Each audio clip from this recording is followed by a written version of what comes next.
गधा दरख्त से बंधा हुआ था। शैतान आया और इसे खोल दिया। गधा खेतों की तरफ भागा और खड़ी फसल को तबाह करने लगा। जब किसान की बीवी ने ये देखा तो इसने गुस्से में गधे को मार डाला। गधे की लाश देखकर गधे का मालिक बहुत गुस्से में आ गया और किसान की बीवी को गोली मार दी। किसान अपनी बीवी की मौत से इतना मुश्तिल हुआ कि इसने गधे के मालिक को गोली मार दी। जब गधे के मालिक की बीवी ने अपने शोहर की मौत की खबर सुनी तो गुस्से में इसने अपने बेटे को हुक्म दिया कि वो किसान का घर जला दे। बेटे शाम को गए और माँ के हुक्म को पूरा करते हुए किसान के घर को आग लगा दी, ये सोचकर कि किसान भी घर में जलकर मर जाएगा। लेकिन ऐसा नहीं हुआ।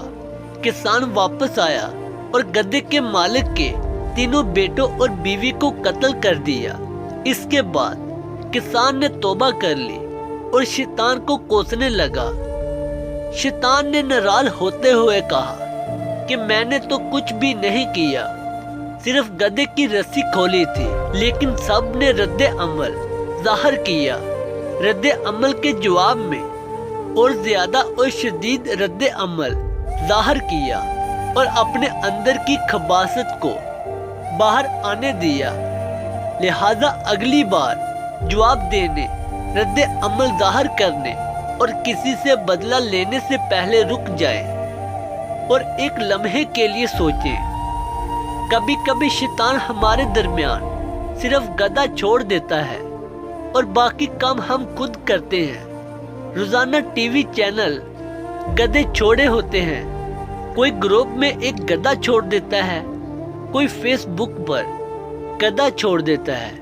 आप और मैं दोस्तों के ग्रुप में खानदान और पार्टी सियासत या नजरिए के दायरे में लड़ते रहते हैं। याद रखें, टूटना आसान है, जुड़े रहना बहुत मुश्किल है। लड़ना आसान है, दरगुजर करना बहुत मुश्किल है। दोस्तों, कभी भी गुस्से में आकर गलत फैसला मत किया करें जिसकी वजह से आपको जिंदगी भर पछतावा रहे।